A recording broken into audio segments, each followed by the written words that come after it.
কোরআন এবং হাদিস থেকে কিছু কথা বলার এবং আপনাদের শোনার তৌফিক দিয়েছেন। সকলে বলি আলহামদুলিল্লাহ। আচ্ছা, গীবতের বিধান, যে গীবতের বিধান হলো দুই প্রকার। কয় প্রকার খেয়াল করেন? গীবতের বিধান হলো দুই প্রকার, গীবত করার বিধান এবং গীবত শোনার বিধান। খেয়াল করে, গীবত করার বিধান এবং গীবত শোনার বিধান। গীবত করার বিধান হলো এটি একটি জঘন্যতম মহাপাপ। কি বললাম? এটা একটা জঘন্যতম মহাপাপ, যার মাধ্যমে হাক্কুল ইবাদ, বান্দার হক নষ্ট হয়। কি হয়?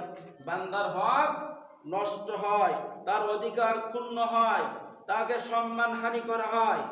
আয়াতে গীবত করাকে মৃত ভাইয়ের গোশত খাওয়ার সাথে তুলনা করা হয়েছে।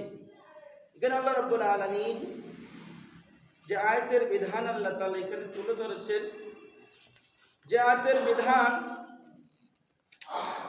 আল্লাহ সূরা হুজুরাতের মধ্যে বলেছেন, যদি কোনো মুসলমান এক মুসলমান ভাইয়ের গীবত করে, তার মৃত ভাইয়ের গোশত খাওয়া সমান। কি? মৃত ভাইয়ের গোশত খাওয়া কি সমান?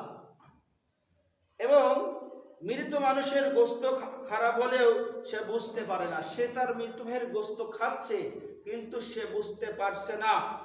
কে তার গোশত খাচ্ছে অনুরূপ এবং গীবত করা হয়, সেও বুঝতে পারে না কে তার গীবত করছে।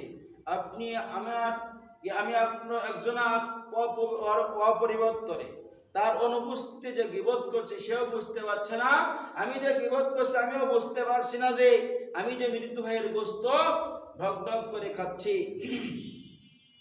এজন্য নিকৃষ্টতা